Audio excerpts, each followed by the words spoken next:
What's good, boys? And I'm back with another fucking banger. In this one, we're going to be talking about something a little different. As most of you guys know, I do run an e-com marketing agency, but in business, you always have to adapt and always looking for somewhere to grow. So this video is going to be a little different. I did pick up a lead gen client around 2 months ago, and I kind of kept it under the table, just kind of testing the waters, because like I said, most of my clients are e-com clients. And I always tell people to focus on one specific market, and then kind of once you mastered that, or once you have it like pretty much automated, and then just move on to a different type of niche. So for example, in my shoes, I did clothing brands and e-com for about 2 years, and I kind of mastered that, and now I'm kind of like moving over to lead gen, I guess you could say. I'm not moving over completely, but I'm gonna have like two sides of my agency, one that is lead gen oriented and one that is e-com oriented. But in this video, I'm gonna be breaking down exactly how you're gonna start running ads for lead gen clients. Now, if you guys don't know what lead gen is, that's exactly what I'm gonna explain in this video. Basically, you're just doing the same thing, but for a different type of business. So in e-com,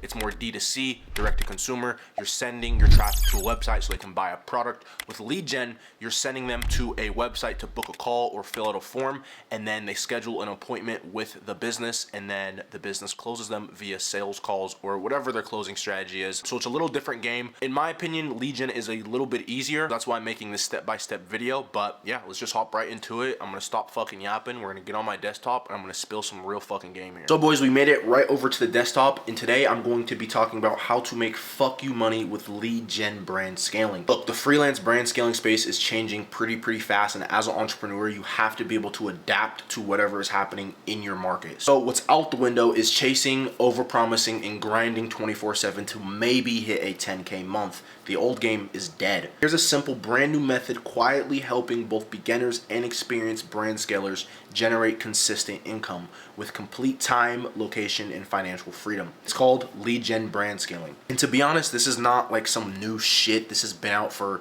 fucking years to come. Ads have been out forever. I just think more people are starting to see it, and that's why I'm making a fucking video about it, because that's another thing too. I'm not going to make a video about something that I've never done. The only reason I'm making this video is because I will show you right here. So this is one of the lead gen clients, and we started with this client, I want to say late July, and as you can see, we have an average of a $5.15 cost per lead on this campaign, and then a $7 lead for the market test. Now, those are both very good cost per acquisitions. As you can see, over 1,000 leads generated, and to be honest, this isn't even all the leads. These are just our winning campaigns. Some of our campaigns have like a $16, cost per lead, or even 50. But when you're testing, that's kind of what comes with it.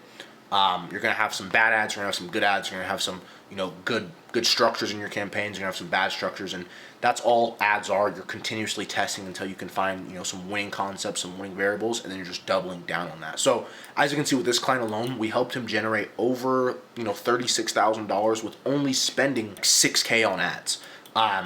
So yeah, like I said, this client is fucking ripping, and we are currently still running his ads. If you guys don't know how lead gen works, it is a little different. So there isn't really a revenue split involved, because you can't really track their side of the sales unless you're in their Stripe, like how I was.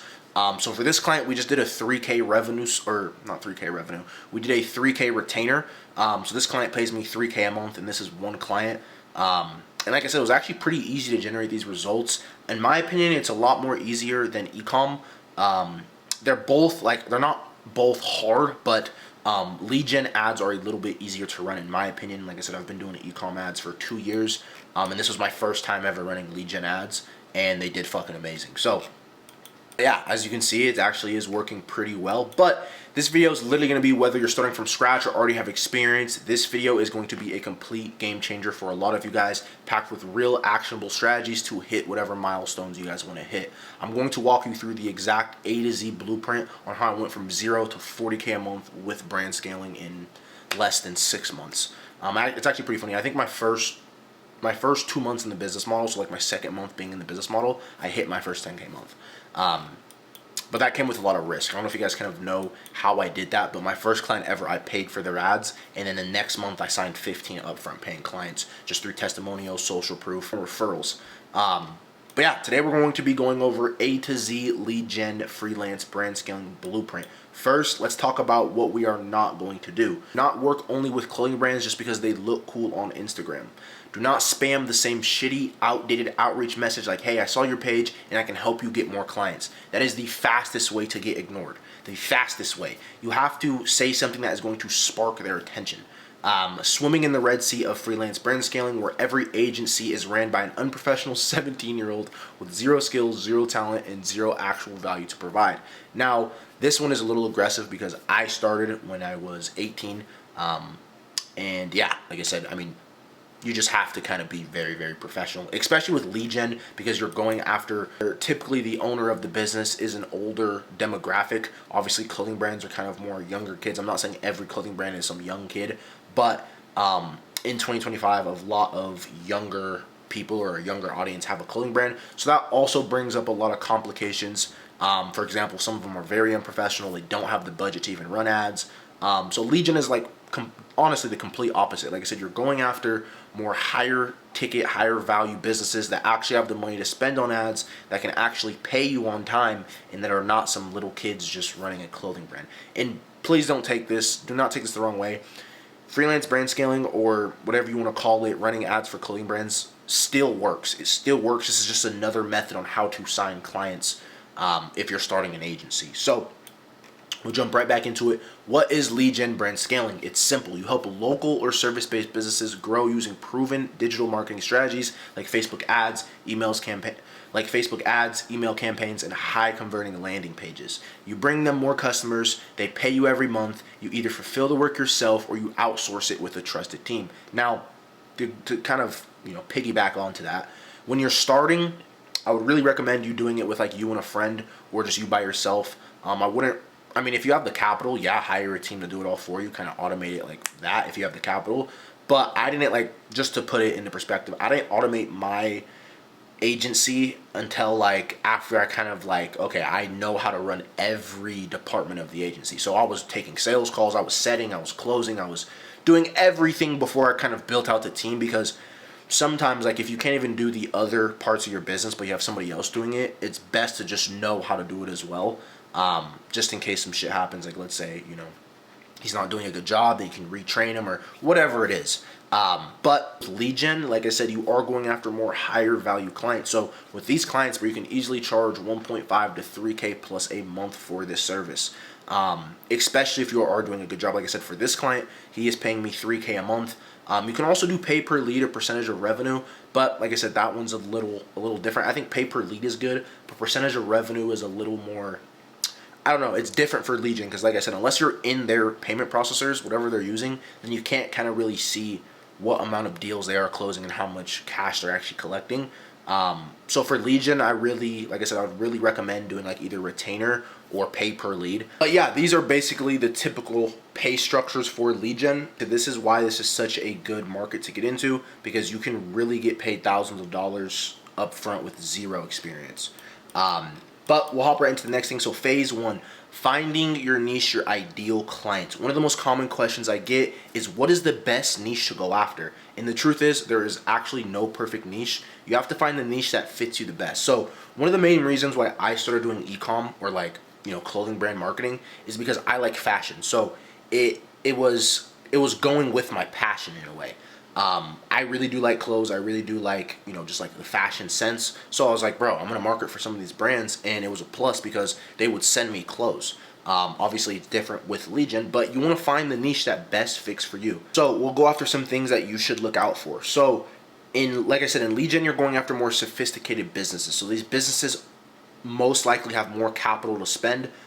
Typically, you want to look at businesses earning 15 to 20K a month minimum, so they can actually afford your services. Next thing is high ticket offers. So meaning whatever they're selling is high ticket, $3, $4, $5, $6, $7,000 a service, just so that they have big enough margins so you can provide return on investment.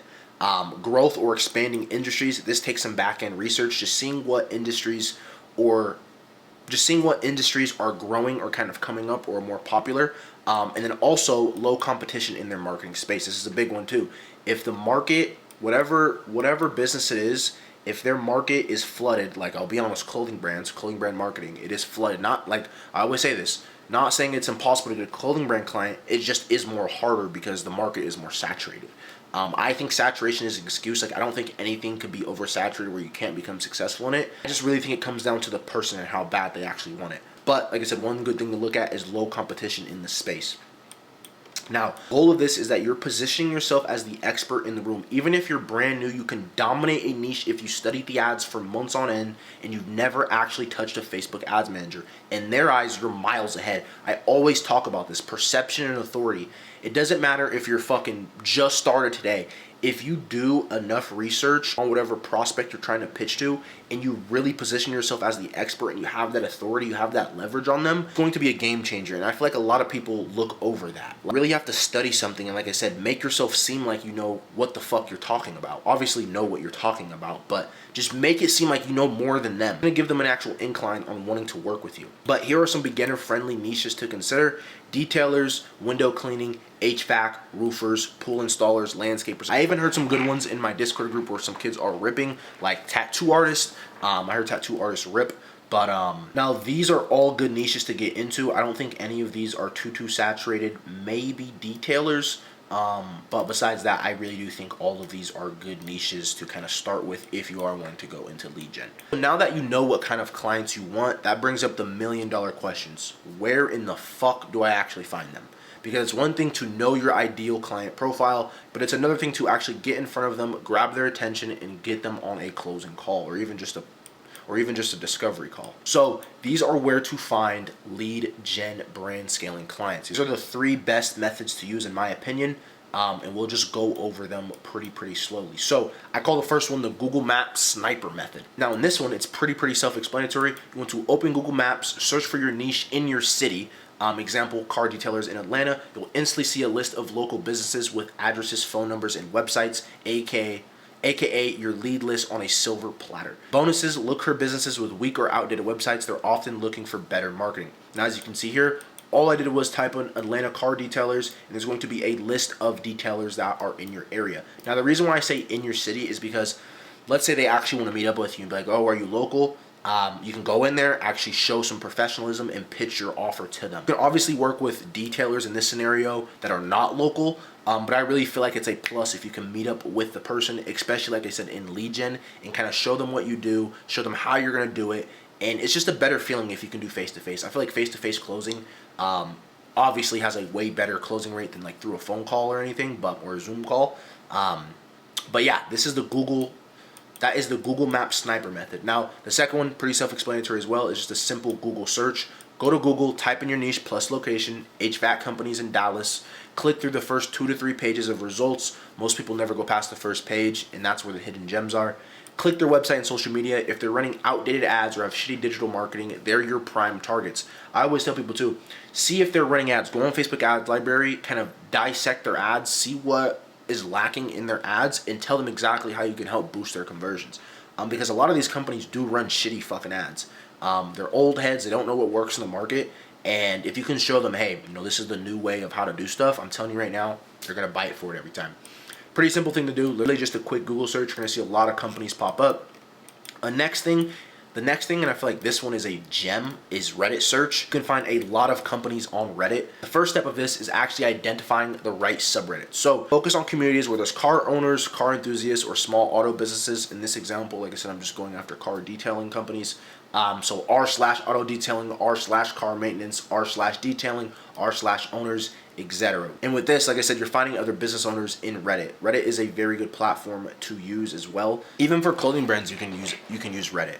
But step 2 is monitor for pain points. Look for posts where users talk about struggling to get more clients, need help promoting their car detailing business, or complaining about low revenue. Or yeah, that's what you want to do. You want to attack these businesses where they are struggling. Step 3 is research the business's presence. Before the outreach, check if they have an Instagram, check if they have a website, check if they have a Facebook. Look at the reviews. Are the reviews complaining reviews? Are they positive reviews?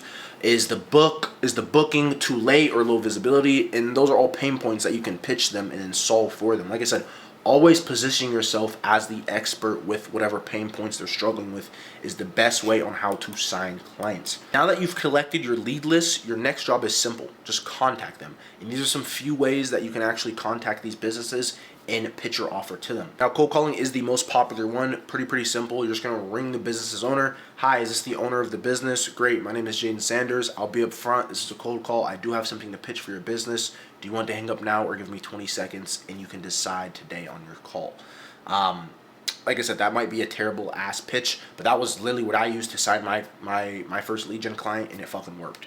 But yeah, cold calling is, and the thing with cold calling is just a lot of reps, like I said. So with cold calling, you're obviously not going to, I mean, you might, but 9 times out of 10, you're not going to sign your first client off of one cold call. Like I said, you definitely can. But I don't want people to be under the impression that one cold call and you're going to sign a fucking $50K a month client. No, you're probably going to have to call 2, 3, 4, 500 businesses before you actually pick up a client. It's all consistency, it's all reps, and it's all just doing it over and over and over until it eventually works, and then learning from your mistakes. Next thing is cold email. So it's pretty simple. You're literally just going to send the business owner an email. Now, honestly, I would do cold calling and cold emailing at the same time. Like cold call them. If they don't answer, they don't pick up, or they're not interested, maybe send them a cold email after with like a personalized Miro board or just some type of pain points to actually, like I said, get their attention. Now, cold email, like I said, this one is iffy because not a lot of people check their email. And yeah, I just think this one is more on the low leverage side. But it's a pretty simple thing to do. Like I said, you're just going to explain to them exactly what you do, kind of like how this template here. And if you guys want to copy this template, you easily can. But this is just a pretty simple template to use. This is what I use when I kind of cold email to the client that I got. And yeah, like I said, I signed my client by doing that. Now the third one is walk-in. Now, kind of like I said at the beginning of this video, you can obviously go after businesses that are locally, but you can also go after businesses that are not locally. But if you are going to go after businesses that are locally, obviously you can walk in and pitch them the offer. This is pretty self-explanatory. It's basically the same thing as cold calling, but instead of that, you're doing it in person. And honestly, this one I like walking in. I haven't done it, but walking in, like I said, what you're going to do is you just want to, it shows professionalism because you're meeting the business owner face to face. So walk-ins are pretty easy. You just want to be confident, walk straight into the storefront, go right up to the counter, ask for the manager, and skip the gatekeeper. While you're there, gather as much contact info as possible so you can actually close them on some type of Google Meets or Zoom call. Now, if you're really a fucking professional, you'll close them right when you walk in on this client. Usually though, it takes a couple appointments for, a client to close. Luckily for me, it took only 2. It was just like a discovery and then a closing. But yeah, and I never even met the business owner in person. We just obviously hopped on, like a Google Meets call. Boom. Now the next thing is actually picking your services. You got your lead list, you close your client, but what are you actually going to do for your client? Now that you got your leads and you know exactly how to reach out to them, the next piece of the puzzle, deciding what service you're actually going to offer them. Because here's the thing, collecting leads and booking calls is only half of the game. To scale consistently and generate fuck you money, like literally fuck you money, you need to have a high value service that your clients can't resist. Something that delivers insane results and keeps them willing to pay you every single month. Your clients have literally one problem. I don't have enough leads. That's why you're marketing for them.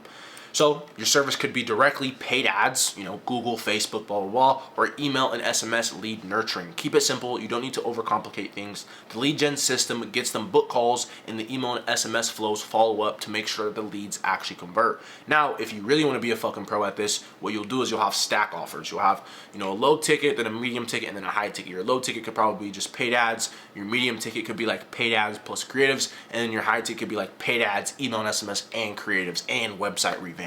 Boom! Now you look like the fucking all the solutions to their problems. But yeah, just picking what kind of offers you want to pitch to these business, or what offers that you actually want to provide for these businesses. Like I said, the best thing to do is having a stack offer, having 2 to 3 different offers where you can pick and choose. And then obviously through those offers you have different price points. So one of them could be, low ticket, then medium ticket, and then high ticket. But yeah. Now here's the thing, finding the leads, getting in front of them, and booking the call is only the first battle. If you actually want to hit 15, 30, or even 40K months consistently, you need to win the war. And that actually happens after the client says yes. Like I said, you're going through all this shit to actually close the client because it is a trust factor at the end of the day. They have to make sure that you can actually provide value to their business so that their business can grow. At the end of the day, whether you're doing it locally or not locally, you're a random ass stranger on the internet. So why would they trust you? This is where most beginners screw up. They land a deal, pop the champagne, and they scramble because they don't have a solid onboarding process. Phase 3, onboarding your new client. Once they say yes, you have to move fast. In lead gen, it's speed to lead. Momentum is everything. Your goal is to get them fully onboarded within the first 24 hours so they feel confident, excited, and ready to start. If you prolong the onboarding process, and this is something that I had to learn, especially earlier in my agency career, if you prolong that, the client they're unsettled. They're like, okay, did this guy fucking scam me? Is this guy even on top of his game? That's another thing too, like just acting fast and having a sense of urgency really just put yourself a little bit higher on the scale when it comes to, okay, this guy knows what the fuck he's doing. Because they, like I said, if they're paying you $1,500, $3,000 a month, they want you to get the shit done as fast as possible. The more you prolong shit, the more they want to step away, and then you can't actually retain that client. Steps to lock them in. Send a contract plus invoice. Use Stripe, Payoneer, or preferred payment platform. Get it signed and paid up front. That is the first thing. Get paid, boom. Right when you get paid, like I said, you should also send them a contract. Like I said, the contract is whatever you guys agree on. But yeah, this welcome video is literally just enhancing the onboarding experience, just making the customer kind of feel more valued when they actually sign and work with you. Now, the next thing is actually sharing the access links. So send them tools they'll need, Notion, Google Drive, and then you explain how you're going to communicate, whether that be on Slack or just iMessage. But then right after that, you guys should go into a kickoff call. Basically, this is just a meeting after they're all, fully paid, fully onboarded. You guys go over goals, strategies, and timelines, like I said, just to make the customer feel like they're in a safe environment. Add personal touch. Now, this one is optional, but it is powerful. Basically, what this one is, you're having a better personal relationship with the client. And I really do value this because, like I said, the whole goal of this is to retain your clients. To really scale, like I said, you can only chase so many clients, but if you have a set group of clients that are constantly paying you 3, 4, 5K a month, you won't even need new clients. So if you can retain a set group of clients, your life is going to be 10 times easier. You don't need to find new leads. You don't need to cold call anymore. You don't need to cold email. You have 20 clients that are paying you 2K a month, 3K a month, and those clients are long-term clients. And having some type of personalized touch, meaning, like, don't just be all business. I even do this with my clients too. I almost treat them as friends. Like, I'll be joking around. I'll be trolling them. One of my biggest clients, I actually bought him a pair of shoes just because we had a good business relationship. I helped him generate a lot of money. He paid me for the money I generated him. Just simple shit like that. Like, you have a personal touch. This is where you transfer a new client into a long-term partner who sends you money month after month after month after month. Like I said, the goal of this is to retain the client. Same thing as like e-com. If any e-com gurus are watching this, or people that are kind of, advanced in e-com, the best way to scale any type of business is having a long-term customer base. So customers are always ordering from your site, or wherever you're selling them, are always buying your products, whether that be upsells or special discounts or seasonal products. You always want your customer to come back, and that's how you're really going to scale. Same thing with lead gen, same thing with having an agency. Like I said, you want to retain those clients. That's the whole point. At this point, your deal is signed, your payment is in, and your client is officially onboarded. You set the expectation, you shared all the access links, and you booked your kickoff call. They're excited, you're ready, but here's the truth. This is where most brand scalers fall flat. They stop moving at the exact moment when the work begins. They treat the onboarding like a finish line when reality is the start to the gun. This is why phase 4 is so important. And what phase 4 is the service delivery. A lot of people, like I said, this is where most agencies fuck up, is they're constantly chasing clients. If you're constantly chasing clients, you're only going to scale so high. There's only so many clients you can sign a month. But if you have like I said, a set group of clients that are constantly paying you every single month, then what you do is you kind of have like a limited agency offer. So this is what I would do with my agency too. We have a set group of clients, right? What we do is we position it as very limited spots, because it is. We only take like 5 new clients a month because, like I said, we don't have to chase clients all the time. We have clients that are just printing, and we know we're getting paid from those clients. So for us to take new clients in, they have to be very high quality clients. They have to have the money ready to spend and ready to, obviously pay me for the service delivery. And they're just more high value clients.